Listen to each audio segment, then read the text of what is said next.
everybody, it's Miss Jessie over at the Townsend Public Library, and thank you so much for joining me for today's story time and craft. Today, my story is all about a little inchworm, and the story is called Inch by Inch by Leo Lionni. Are you ready? Here we go. Can you see him on the cover? He's just this little inchworm climbing up a piece of grass. Here we go. One day, a hungry robin saw an inchworm, green as an emerald, sitting on a twig. He was about to gobble him up, 'cause birds like to eat worms. So the bird found it and thought it was his breakfast. Wait, don't eat me. I am an inchworm, not a regular worm. I am useful. I measure things. Is that so? Said the robin. Then measure my tail. So an inchworm can be used to see how long things are. So he says, that's easy. 1, 2, 3, 4, 5 inches. So the inchworm started up at the tippity top and slid down 5 times, measuring that its tail was 5 inches long. Just think, said the robin, my tail is 5 inches long. And with the inchworm, he flew to where other birds needed to be measured. The inchworm measured the neck of the flamingo. That's a big neck. I bet you that's going to be a big number. He measured the toucan's beak.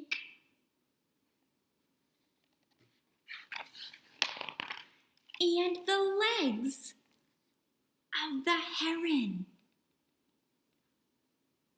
He has lots of work to do. And the tail of a pheasant. A pheasant is a bird, and they have really long tails.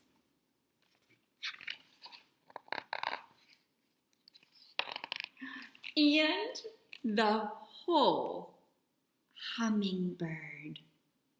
Hummingbirds aren't as big, so he was able to measure the whole thing, not just its tail. One morning, the nightingale met the inchworm. Measure my song, said the nightingale.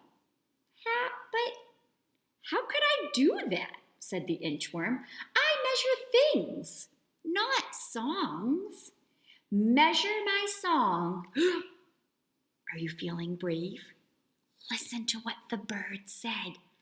Measure my song, or I'll eat you for breakfast. Then the inchworm got a good idea.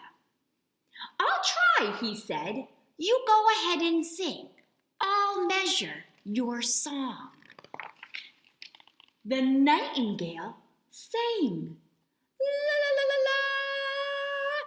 But look, the nightingale is looking up with his eyes closed.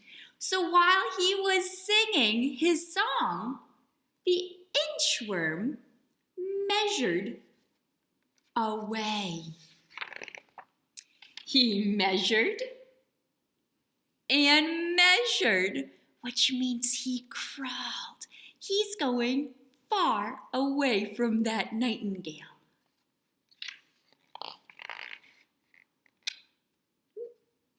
My pages are stuck. Inch by inch. He kept going further away, until he inched out of sight. The wind, so he was able to inch his body far, far away from the nightingale bird, so he didn't have to be their snack. All right, so in your kit that you got from the library, there's something special that I wanted to show you before we make our own inchworms. In your little container, there's a little piece of pipe cleaner, and it's yellow. I put this in there special because it shows you how big an inch is. So this I measured with my ruler and cut them is 1 inch long. So in our story, this is how long the inchworm was. I wanted to show you because the pipe cleaner that we're going to use to make our inchworm is a lot bigger. Because would we be able to get beads on this one? Not many, but this is how big an inch is. And you could use this after we're done to measure things around your house. You could even measure how long your finger is. Whoopsie-daisies. 1, 2, 3. My pointer finger is about 3 inches long. You could measure the flowers outside. You could measure your grass. You could measure your cat or your dog's tail, just like in the book. They kept measuring the animals' tails. So that is just a fun measuring tool you can use around your house or yard today. All right, so our inchworm that we're going to make is bigger. So I'm going to tilt you down so you can see all of my supplies. Slide you out a little bit. Here we go. So I have my little container of beads and my green pipe cleaner. The first thing we're going to do is just choose 1 bead to wrap around the end.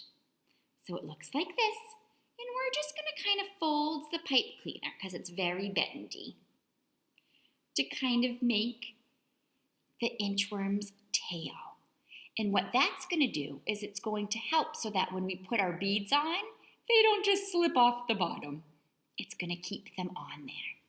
So start with just 1 and then just wrap it around so that it's tight and it won't fall off.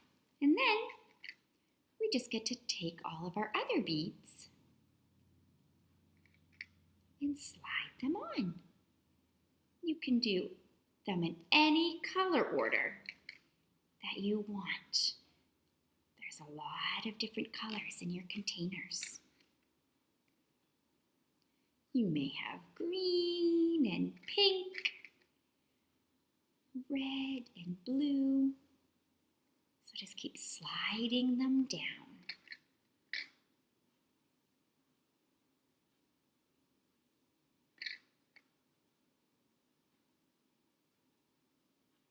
Just like this. I'm going to keep going. I'm going to try to use all of the beads in my container.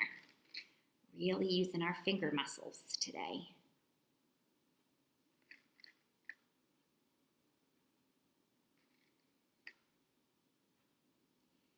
And then here is my last one.